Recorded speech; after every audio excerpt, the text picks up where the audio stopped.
Welcome to Juliara Conservatory.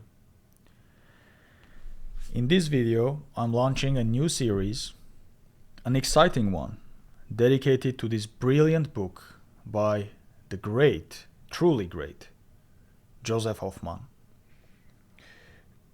The book is titled Piano Playing with Piano Questions Answered.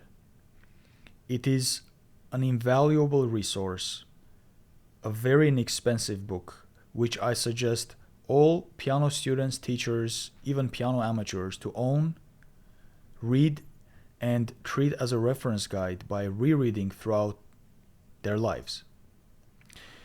The concepts here are too many to name, but for example, Hofmann will talk about how to practice, when to practice, how much to practice, how to work on your memory, how to develop your musical taste, how to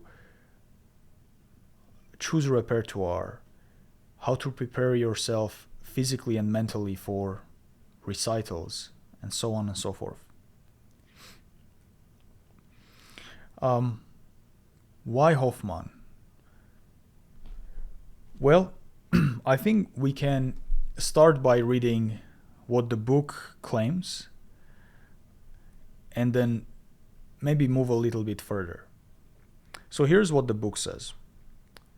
Josef Hofmann, born 1876, died 1957, was a master of piano technique and an artist who had few equals at the keyboard. A student of Anton Rubinstein and a leading exponent of the works of Chopin, Liszt and Schumann. He always balanced his virtuoso playing with a firm adherence to the piece as written. It is this balanced approach to piano playing that he advocates in his highly regarded volume on piano technique. So, it was Bach who talked so highly of Handel. And if my memory is not deceiving me, the quote went something like this: "If I was not Bach, the only other composer I wish I could be would be Handel." This is perhaps the greatest praise that any composer could get, because this is coming from the greatest, Bach himself. Of course, Bach, Handel, and Scarlatti were born during the same year, 1685, and when Bach gave his stamp of approval, history, centuries after, proved Bach to be absolutely correct. The same way, I think it is important for us to find another giant in the 19th and 20th century to give his stamp of approval on Hofmann. Otherwise, our pursuit of studying this book is simply a matter of faith and, in a way, gambling.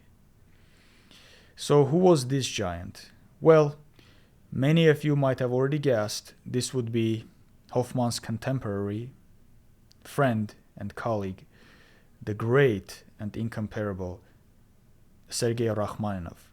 Rachmaninoff was a phenomenal pianist himself. He was, in my opinion, the best composer of 20th century and a very fine conductor. And Rachmaninoff admired Hofmann greatly. And this is how much he admired Hofmann. He said in a certain interview that Hofmann was the best pianist alive. In another one, when asked who are some of the great pianists that are alive, Rachmaninoff said, well, there is Hofmann, and just think about what I just said, the humility that he had. He said, there is Hofmann, and then there is me, and then the interviewer reports that there was a very long and an awkward silence.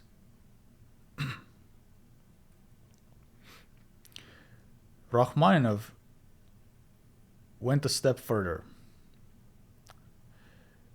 There are reports of Hofmann changing pianists by his playing. And you might ask, how? Well, even to someone as great as Sergei Rachmaninoff, Hofmann's playing would leave them so inspired and floored, frankly, that Rachmaninoff reportedly said after going to one of his concerts that after hearing Hofmann's performance of the third Chopin sonata, I have to scratch yet another piece from my repertoire. In other words, this is not the first time, maybe it was not even the last time, that Rachmaninoff, as well as many other pianists, having similar stories, once hearing Hofmann play a certain piece, they would just not touch the piece. Rachmaninoff dedicated his great masterwork, the third piano concerto, to Hofmann. And Hofmann, by the way, had equally great things to say about Rachmaninoff. And to my knowledge, he never performed the third piano concerto, claiming that it was not his, but it was Rachmaninoff's. So, it helps my case when it was not, of course, only Rachmaninoff that put Hofmann so high in the piano playing and musicianship world. It was really all of his contemporaries that admired him as such, and even the generation that followed him, the generation of Horowitz, Arau, Gould, Schnabel, Gilels, Richter, Michelangeli, and so on. Unfortunately, we live in a day where you might walk into a modern conservatory and ask the student who is studying piano performance, here is a scarier thought, maybe even their professor, who is Josef Hofmann, and they would be clueless. Yet the same people would know all of the contestants and most certainly the prize winners of the latest international competitions, the Clyburn, Tchaikovsky, Chopin, Rubinstein, and so on. And not only that, they would know their repertoire and what they played in each round, and they would try to mimic them. What a waste. That's not what we're going to do in this channel. What we're going to do in this channel is we're going to study Josef Hofmann's brilliant book. I'm going to do my absolute best to unpack these concepts, and I'm hoping that it will help you in your development as a pianist, and more importantly, as a human being and as a musician. May God bless all of you. I will see you in the next video.